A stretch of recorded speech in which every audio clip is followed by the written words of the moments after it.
So what the teep? And this guy almost caught me right in the face. That was definitely really cute.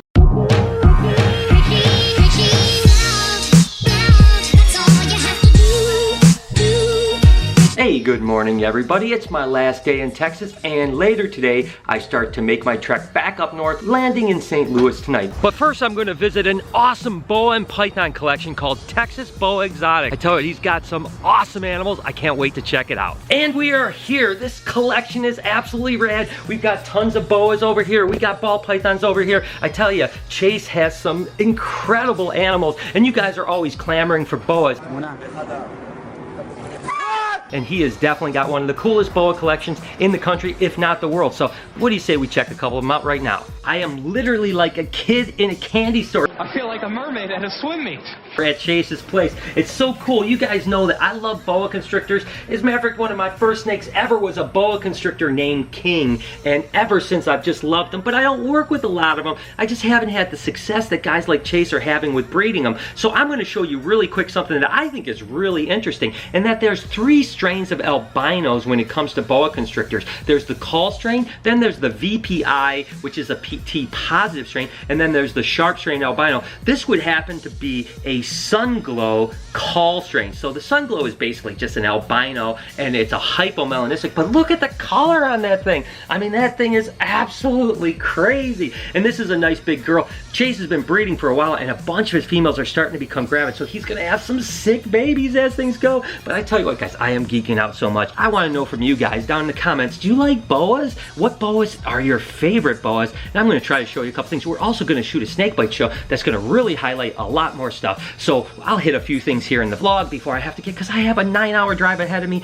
all the way back to St. Louis, so I can't stick around forever. But we are going to shoot a really cool snakebite show, and I'm going to really highlight a lot more stuff. But I want to know from you guys, what boa is the coolest to you? And I'm going to show you the next strain of albino. All right, so moving on to the next strain of albino, and again, we're going to show hypo included, so what they call Sunglows, so you gotta get the similarity. The last one again was a call albino. This happens to be a VPI, which is actually the T positive albino. So what the T positive means is that it's tyrosinase positive, which tyrosine is just a form of melanin.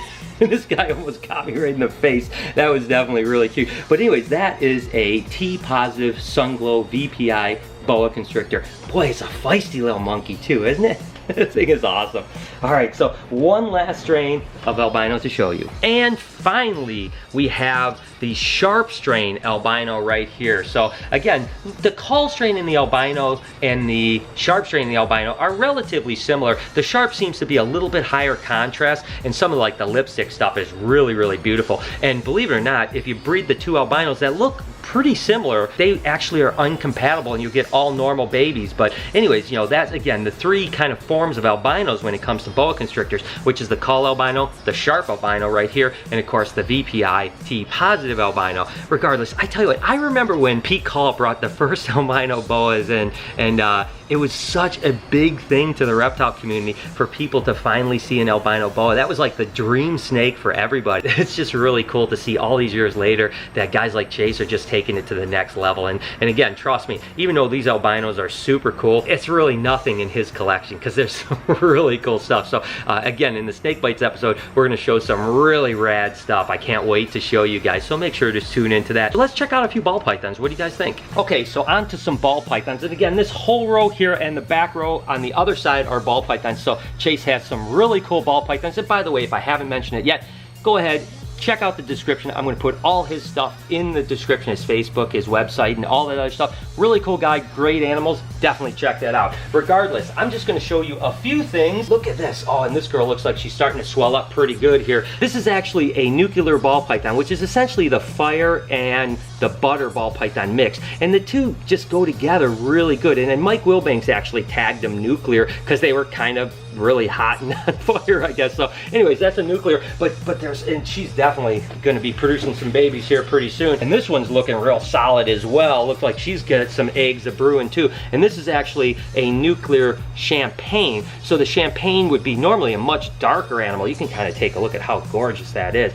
So again, this is a fire, this is a butter, and this is a champagne. champagne, which makes a beautiful combo. I mean, that thing is so sick, isn't it? Oh my God, that's so beautiful. Oh my gosh, take a look at this here. This is actual, that thing is gorgeous. This is a calico bumble. Some people call them calibes, and then there's like calendars for the spiders, but regardless, the calico is that really white. I mean, my gosh, that thing is so cool. So that big white, and again, it's a pastel and it's a spider, so it's a triple, but man, that's a smoker right there, because sometimes the calico doesn't have as much white. This one is top.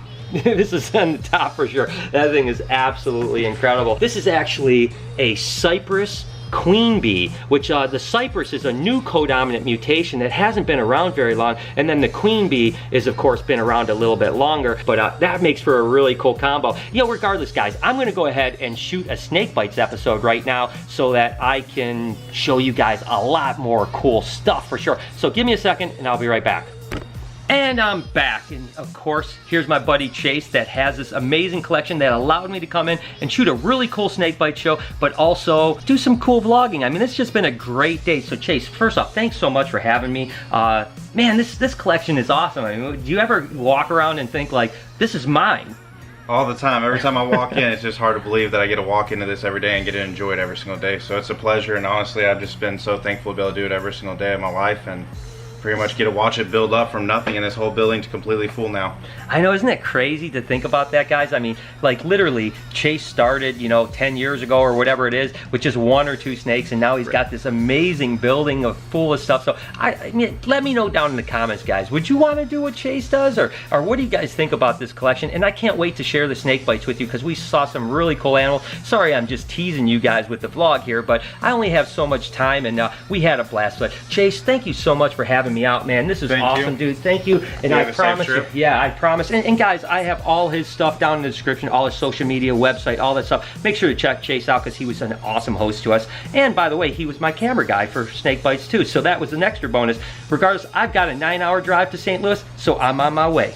I tell you what, that was an absolutely awesome collection of snakes. I had such a good time, and Chase was really cool to us. So I have 600 miles to go to St. Louis, where I'll be staying for the evening. So I am not so sure that I can tell you that I'm excited about having 600 miles with just me and Steve in the car. So it's a little lonely, but we're gonna make it, and it is a beautiful day. So whenever it's sunny and just gorgeous outside, it makes me happy. So I'm gonna make the best of it. It's gonna be a long drive, people. I'm about 3.5 hours into the drive, and still have a long way to go, but I'm really enjoying it. I love to travel, and I love road trips, and even when I'm alone, or at least just with Steve, it's really quiet. I get a chance to think a little bit. I'm on the phone, I'm enjoying some music, so on like that. I wanted to know from you guys. Go ahead and tell me down below in the comments, do you enjoy road trips? And let me know what cool road trip you've been on. Follow her and maybe make a sexy time with her. No.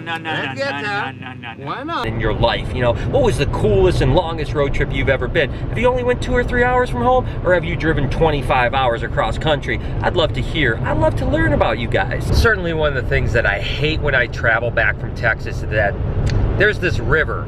It's kind of a big river, and it's named the Mississippi. And I hate bridges. And you have to go over the Mississippi to get back home. And guess what? We're about to do that.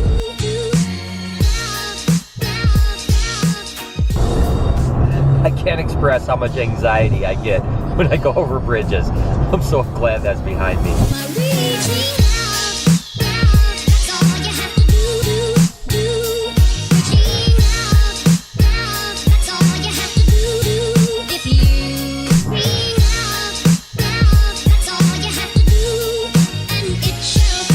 So I'm about 100 miles from my destination for the night, and then I have an additional 9-hour drive tomorrow morning. But I tell you, when I'm driving, I just come up with so many crazy ideas. I have written down so many things.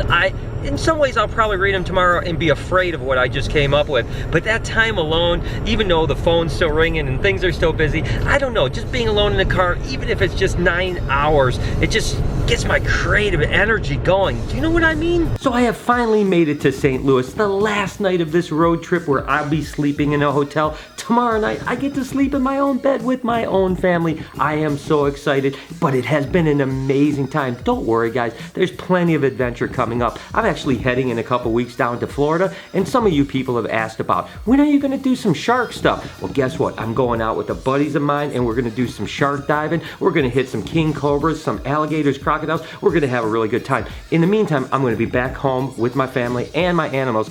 I hope you have enjoyed this whole adventure. Thank you guys so much for your support. It means the world to me. And by the way, you can smash that like button, hit that notification bell. That way you know when I'm uploading videos, because YouTube seems to be broke lately. I don't know what's going on. Regardless, I'm getting some sleep, guys, because I am absolutely tired. You guys have an amazing day. Make sure to be kind to somebody. I promise I'm going to see you guys tomorrow.